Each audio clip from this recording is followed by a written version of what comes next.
The internal discord within the Odisha Congress has intensified following the expulsion of former MLA Mohammad Mokim from the party.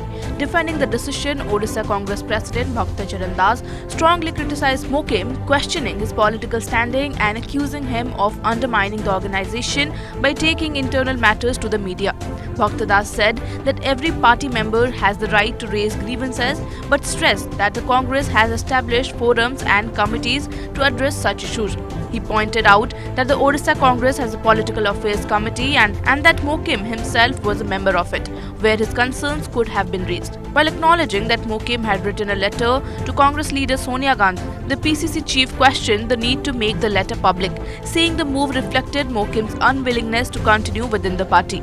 Defending Rahul Gandhi, Bhakta Das rejected criticism of the party leadership and highlighted the former Congress president's nationwide outreach efforts, describing them as a significant political contribution. Mohammad Mokim was expelled from the Congress on Tuesday following the controversy surrounding his letter. Responding after the expulsion, Mokim said he had merely shown the mirror to the party and asserted that he has the right to point out mistakes, even if committed by senior leaders. The episode has once again brought internal factionalism within the Odisha Congress into focus, with the leadership sending a clear message against airing internal dissent in public. ऐसा होता है, ऐसा है जो party में रहता है ना, पार्टी का हाईकमान को मानता है, पार्टी का जो सीनियर लीडर्स हैं उनको मानता है और अभियोग मिलके बताता है। अभियोग होता है, किसी के प्रति अन्याय हुआ है, कुछ हुआ हो, मिलना चाहिए, बोलना चाहिए, चर्चा होना चाहिए। पार्टी में कमेटियां भी है, हमारे उड़ीसा में तो पीएससी भी है। पीएससी का वो सदस्य बनाया हमने, क्योंकि माइनॉरिटी कम्युनिटी से हैं, वो अकेले उनको हमने बनाया था, तो जिसमें चर्चा हो सकता था। आप अगर सम्मान करते हो शीर्ष नेता श्रीमती सोनिया गांधी जी को, तो आपने चिट्ठी दिया, ठीक है, आप उसको प्रेस में क्यों किया? क्योंकि आप पार्टी में नहीं रहना चाहते हो।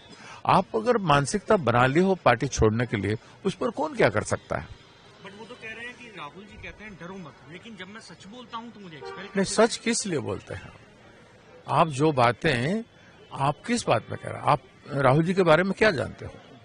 राहुल जी ने जो 44 मेंबर से पूरे देश भर में इतना आंदोलन करके, भारत जोड़ो यात्रा करके, 4000 किलोमीटर पैदल चल के, इधर नॉर्थ ईस्ट से वेस्ट चल के, पूरा देश को जगा के, लोगों का दिल से भय मुक्त होके, करोड़ों लोगों को व्यक्तिगत गरीबों से मिल के इस देश को जगाया, वो मेहनत नहीं था। वो राहुल जी को मार्गदर्शन देंगे चिट्ठी पे? ये राजनीतिक काम है, ये विरोधी दल के लोग कर सकते हैं। इस तरह का काम विरोधी दल में या तो दल छोड़ने का मानसिकता बना लिया हो, या विरोधी दल से वो इस तरह का काम किया जा सकता है। एक व्यक्ति का, एक लीडर का सैक्रिफाइस, मेहनत, कड़ी मेहनत, पार्टी में रह के भी कोई देख नहीं पा रहा है, तो उसे हम क्या कह सकते हैं? क्या बाकी नेताओं के लिए भी चेतावनी है जो अपने मन के अंदर सच बोलने की जगह है?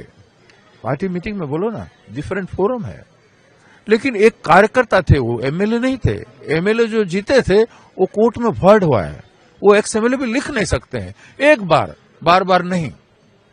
तो इसमें उनको दर्जा दिया जा रहा है, उनको सम्मान दिया जा रहा है। तो अगर सम्मान लेने के लिए नहीं चाहते हैं, अगर किसी के साथ कॉन्स्पिरेसी में मिले हैं, तो हम क्या कह सकते हैं?